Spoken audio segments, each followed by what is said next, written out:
Okay, so we are back with Mr. Jeffries with Algebra 2. Again, I want to thank all my subscribers. If we hit 60, we will have a 60 subscriber special. Today, we're actually doing a review of exponents and logarithms. This is not, it was going to be a pre practice test, but there were so many words I didn't want to type them across the paper, so I changed it to this. So, because I'm lazy. All right. Now, remember, if what is being raised to the with the x, if it is greater than 1, it is growth. So this would be growth and this would be growth. Okay?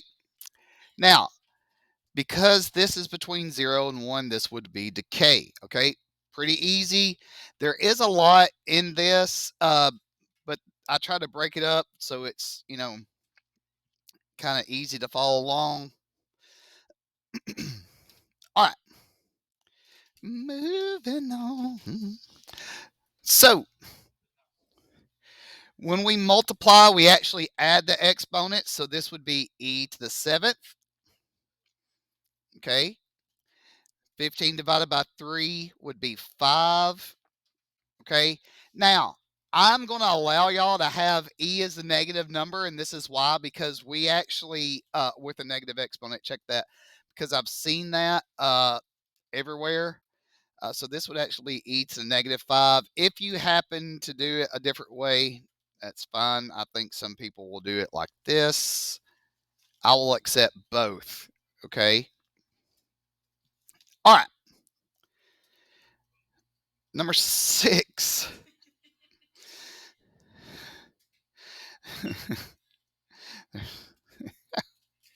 All right. The square root is basically raising everything to the 1/2 power. Okay. So you could actually, all right. So 16 to the 1/2 power, or the square root of 16 is 4. Okay. Now, if you have e to the 10x to the 1/2 power, it's the same thing as multiplying by 1/2.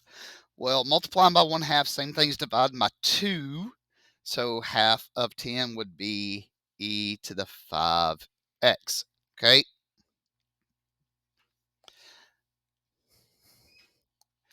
Yeah, last night I kind of messed up. I thought I went to the right book online and went to the right chapter and did stuff, and I realized, hey, this is Algebra 1 stuff. I wondered why nothing was matching up with my notes. Bless you twice, 3 times.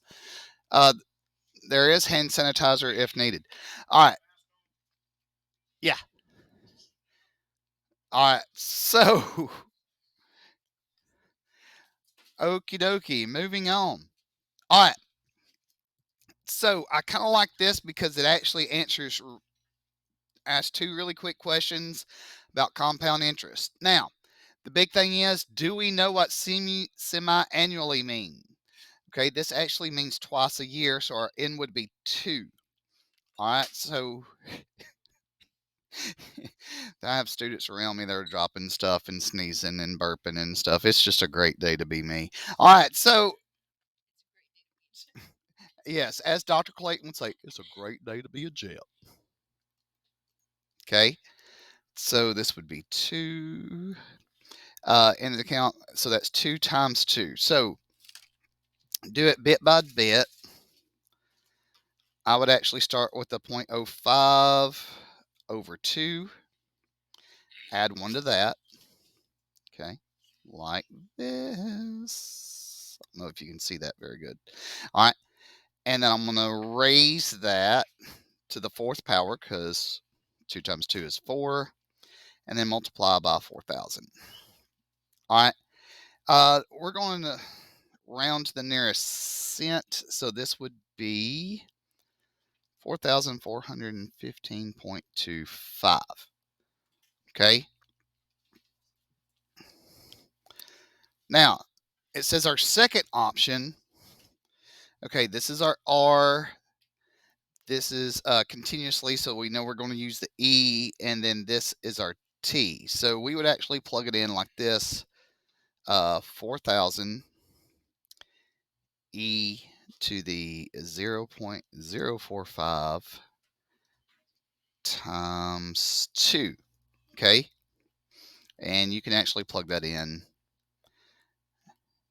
as it is written. 0.45 times 2. Okay, so we actually get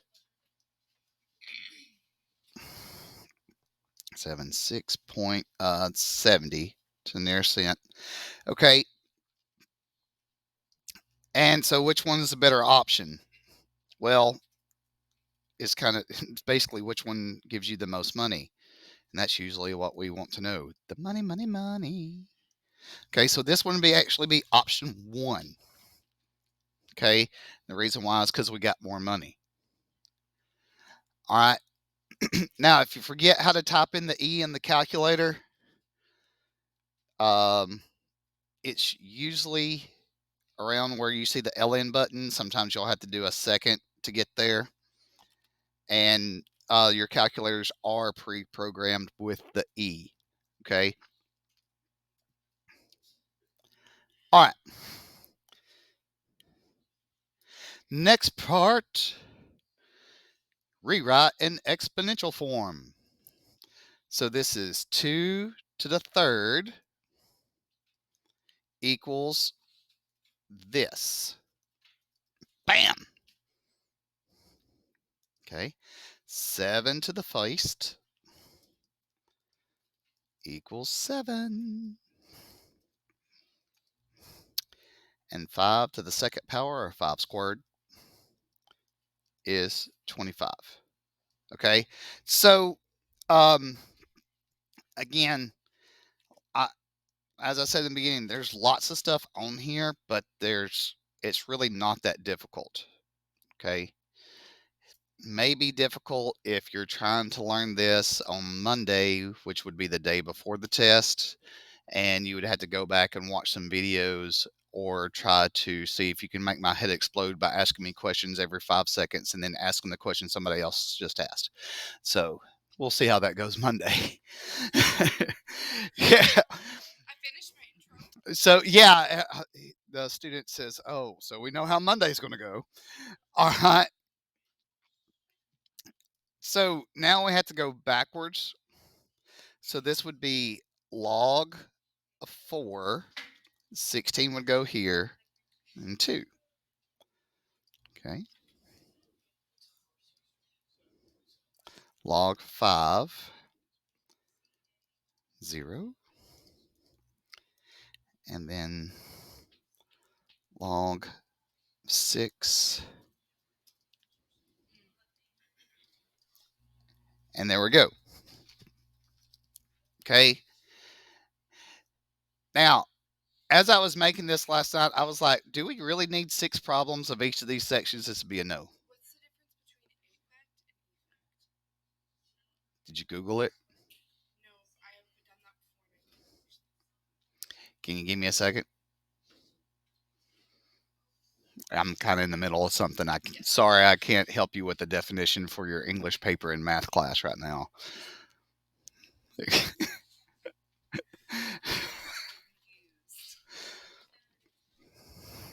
All right. Part 6. So basically, we're trying to find 2 to the watt power is 16. Okay. This would actually be 4 2 to the fourth power.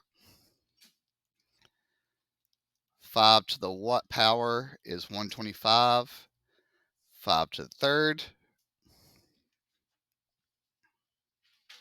Okay.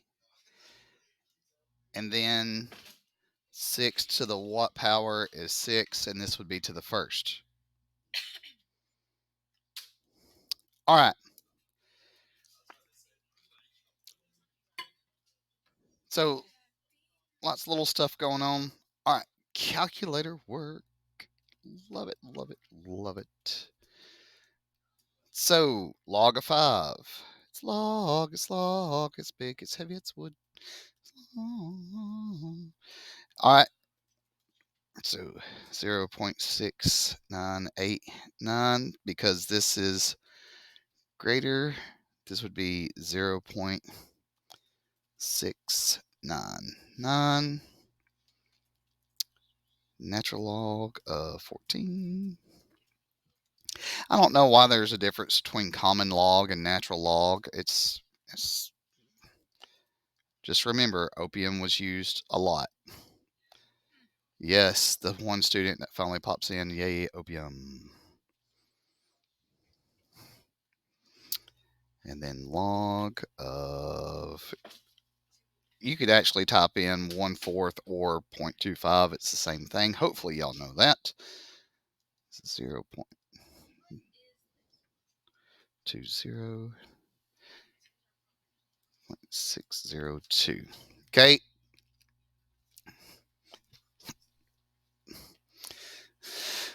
So again, fairly easy. This looks like a lot of work, but it really only takes like maybe 10 to 15 minutes. Does it take like 45? Okay. All right. All right. Oh, can I go back? There was a.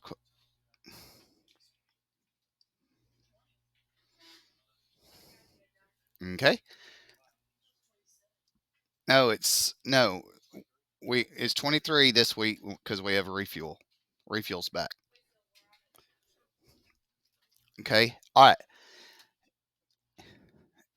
So we're expanding this times this. So this would be log base 2 of 5 plus log base 2 of x.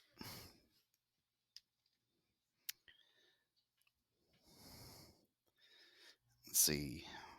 Work this one out right here because I know it's going to be log 7 plus log x to the 4th. And then we got to do the product rules. This becomes log 7 plus 4 log x.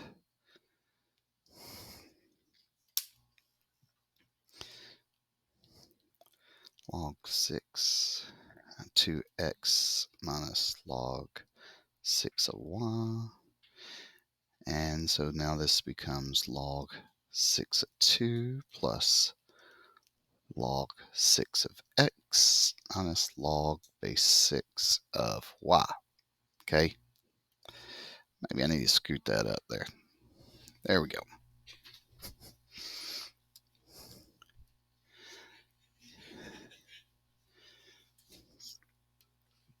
Now, I could have made a mistake and put a lot of problems on here today that we had for our notes, and some people probably wouldn't have noticed. That would have been hilarious. Maybe that's how I should make the in-class test. Because I didn't want to write up underneath it. Like this is, I didn't, here. Is this more better? So the first thing I had to do when it's division, that basically means it's what's on top minus what's on bottom. And then I just expanded the top because when they're multiplied, you can add them together. There's a whole video on that. It's in Schoology. It's kind of cool. A really funny guy made it.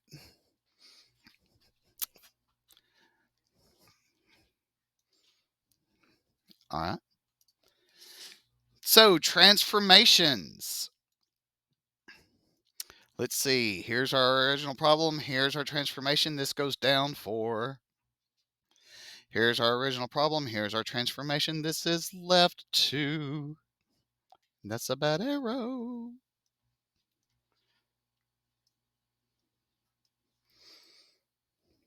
Okay. See, this should be down 5. This one's up 2. Ooh, that's a lot. So this is right 2, up 4. And our last one, this would be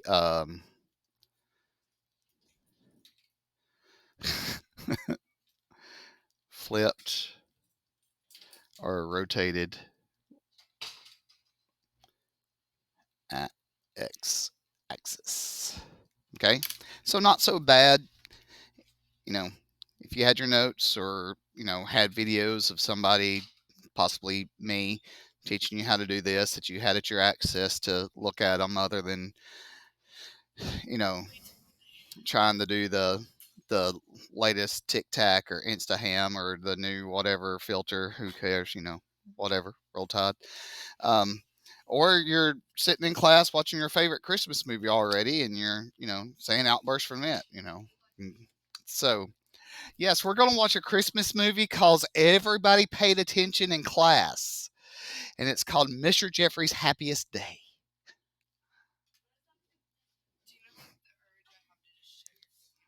You know the Yes. What's your question, student? What? I will. Let me get finished here. I'm still recording, and I'll be right with you. All right. Good stuff. Good things.